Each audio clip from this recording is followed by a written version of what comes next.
আসসালামু আলাইকুম। কেমন আছেন আপনারা সবাই? আশা করছি সবাই অনেক বেশি ভালো আছেন। সবাইকে আবারও একবার আমন্ত্রণ করছি সাদামাটা রান্নাঘর অ্যান্ড ব্লগসের আরেকটি নতুন ভিডিও দেখার জন্য। আজকে আমি আপনাদের মাঝে অসাধারণ স্বাদে লাউ পাতার ভর্তা রেসিপি শেয়ার করছি।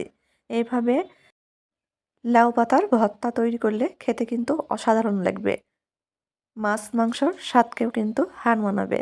তো চলেন দেখি তৈরির পুরো প্রস্তুত প্রণালী আপনাদের মাঝে শেয়ার করি। এখানে আমি প্রায় 30 থেকে 35 পিস লাউ পাতা নিয়েছি। লাউ পাতা এভাবে ছোট ছোট করে কেটে ভালোভাবে ধুয়ে পানি ঝরিয়ে নিয়েছি।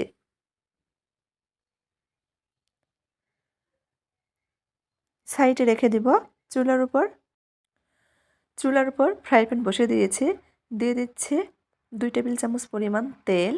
যেহেতু ভর্তা তৈরি করছি সেজন্য সরিষার তেল ব্যবহার করছি। দিয়ে দিয়েছি 6 থেকে 7টা মতো শুকনো মরিচ। শুকনো মরিচ নেড়েচেড়ে কয়েক সেকেন্ড ভেজে নিয়েছি। যখন ভাজা হয়ে যাবে দিয়ে দিচ্ছি বড় সাইজের একটা রসুন।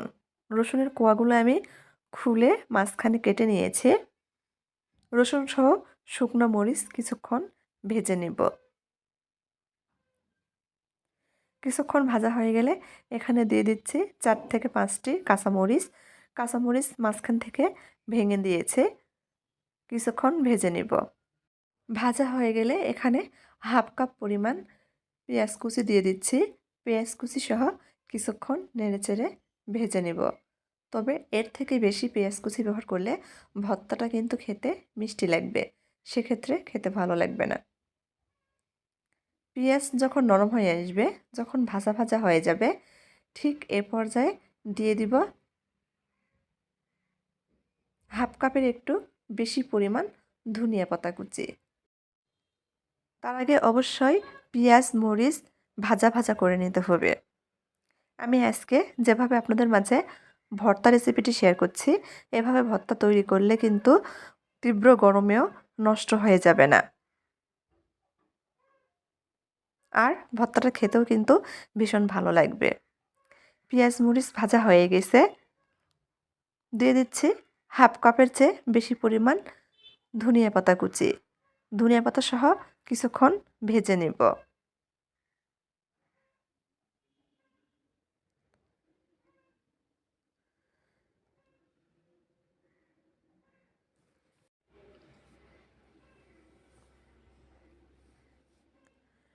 ভাজা হয়ে গেছে, উঠিয়ে নিব।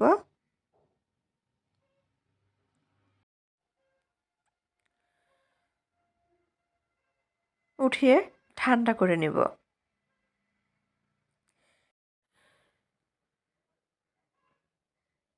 একই ফ্রাই প্যানে কেটে ধুয়ে রাখা লাউ পাতাগুলো দিয়ে দিব।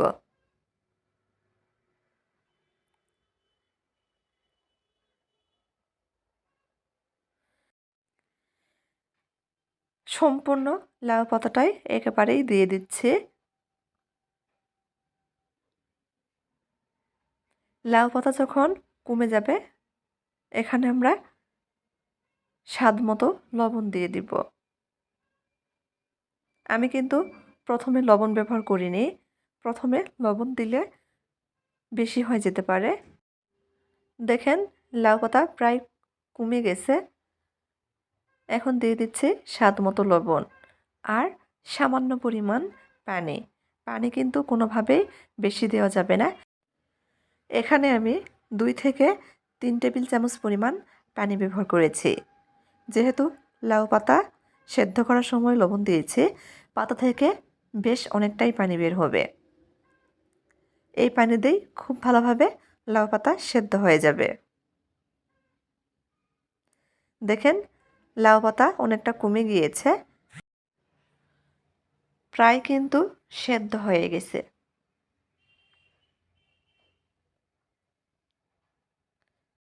লাউ পাতার মধ্যে কিন্তু একটু পানিও অবশিষ্ট নেই। পানিটা শুকিয়ে গেছে। এখন ভাজা ভাজা করে নিব।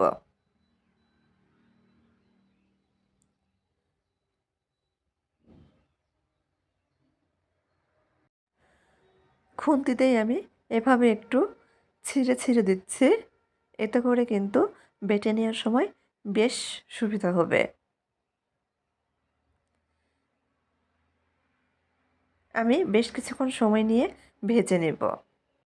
এ পর্যায়ে 1 টেবিল চামচ পরিমাণ সরিষার তেল দিয়ে দিচ্ছি।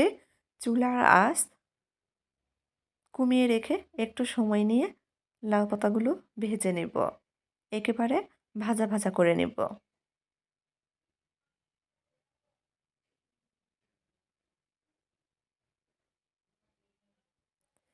যারা ভিডিও দেখছেন এ পর্যায়ে এসে একটা লাইক দেননি, তারা প্লিজ একটা লাইক দিয়ে পুরো ভিডিও দেখার চেষ্টা করবেন।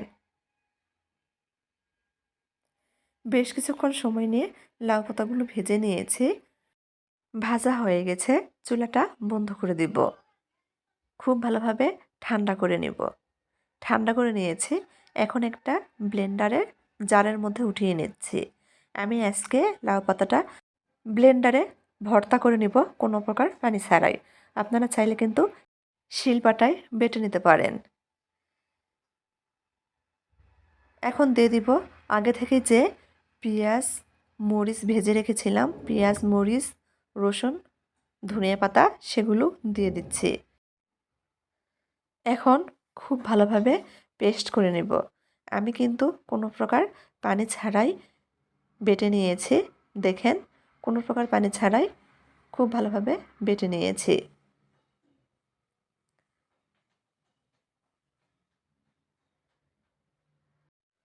একটা বাটিতে উঠিয়ে নিয়েছি। উপর থেকে আবারও সরিষার তেল দিয়ে দিচ্ছি। মেখে নেব। মাখা হয়ে গেলে কাঁচা পেঁয়াজ শুকনো মরিচ দিয়ে পরিবেশন করে নেব। তো আমার আজকের এই লাউ পাতা ভর্তা রেসিপি আপনাদের কেমন লেগেছে চাইলে কমেন্ট করে জানাতে পারেন। আর যদি একটু ভালো লেগে থাকে তাহলে দয়া করে সবাই চ্যানেলটি সাবস্ক্রাইব করে পাশেই থাকবেন। উপর থেকে কাঁচা পেঁয়াজ কুচি শুকনো মরিচ ভাজা দিয়ে পরিবেশন করলেই রেডি লাউ পাতার ভর্তা। আর যদি ভর্তা দীর্ঘ সময় রাখতে চান সেক্ষেত্রে কাঁচা পেঁয়াজটা স্কিপ করবেন, তাহলে কিন্তু ভর্তা আর নষ্ট হবে না। তো সবাই ভালো থাকবেন। আল্লাহ হাফেজ।